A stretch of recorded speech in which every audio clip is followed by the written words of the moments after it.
this one. Sure.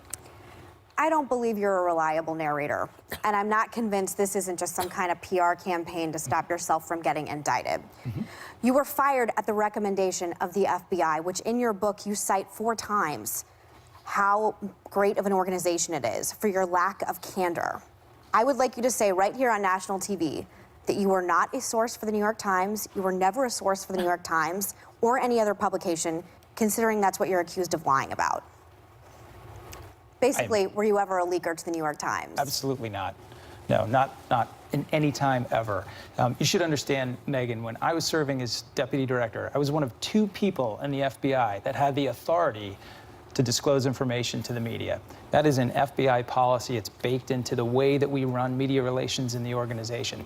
So I transacted on issues regarding the media every single day. Just really quick, then why did James Comey deny the claim that he approved your leaks to the press? I don't know why Jim Comey doesn't remember the conversations that we had in the same way that I do. It is understandable. He was under an enormous amount of stress at the time. He had a lot of other kind of more important things to worry about. I can't explain why he doesn't remember them the same way I do. I thought you guys wrote everything down. We wrote down things when we were dealing with people we didn't trust. Like the president. Exactly. Exactly. And this is something that got me. At one point, FBI officials tried to convince Trump that North Korea had tested a missile that was capable of striking the U.S., and he refused to believe it because Putin told him it was a hoax. So he said, listen to this, I don't care, I believe Putin. Okay, how is that not treasonous behavior? How is it that he gets away with saying things like, I don't believe my intelligence, I believe Putin, and the Republican Party does not sanction him? How does that happen? It's incredibly concerning, Joy. Yeah. It is the sort of thing that shakes our intelligence professionals to their core. I don't know if it's treason. I don't throw around the word treason like some people do. I think you have to be at war for that. But we're in a cyber war with Russia. Well, you know, we are always in some degree of confrontation, of interaction with the Russians on a very kind of defensive and concerning posture, right? And so if there is one country on earth that we want to be careful about, if there's one country on earth that we want to go back to our intelligence professionals and our law enforcement professionals and be constantly updated as to how are things going? What are we seeing? Are they stealing our cyber information? Are they moving their troop formations to different places around the globe? The president has got to be able to rely on that information that he gets from places like the CIA and the FBI. And when we hear from the chief executive that not only is he not consuming that information, he's not interested in hearing what we have to say. Not only that he doesn't believe us, but that he believes the adversary instead of us. It's very, You know, the one person that has all the answers is Robert Mueller, someone you worked for 12 years when he was head of the FBI. You say that he is not Mr. Casual. No.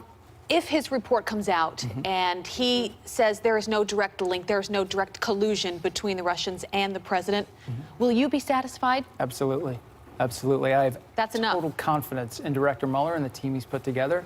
I think the work they've done to date has been extraordinary, just watching it as we all do from the information that becomes public. I will have complete faith in the conclusions that they draw. I think those conclusions should be shared with the American public in the absolute broadest way possible. Let me ask you something that stuck with me. You say in the book that you compare Trump to a Russian mob boss. And that's something you know something about. You spent part of your career investigating the Russian mob. I did. You say, quote, he worked you over the way a criminal brigade would operate. Yeah. Tell me the similarities, because we think he's a little bit more Don Corleone, frankly. Well, you know, you can pick your favorite organized crime group, and the analogy still applies. You know, I was experiencing in the Oval Office some of those same things that I'd seen happen on the streets, right? I'd seen the relationship between the leader of the organization and those around him who carry out the rules. I saw that almost obsessive fixation on the idea of loyalty. Are you with us or are you against us? Are you on our team or are you on the other side? And that those manipulative communication styles try to kind of push you to adopt a narrative or a set of facts that's important that the leader wants you to take forward. So it was all those same sorts of things that I saw in the Oval Office that I was familiar with because of the work that I did on the streets in New York. Maybe they'll make him an offer he can't refuse. Resign. More with Andrew McCabe when we come back.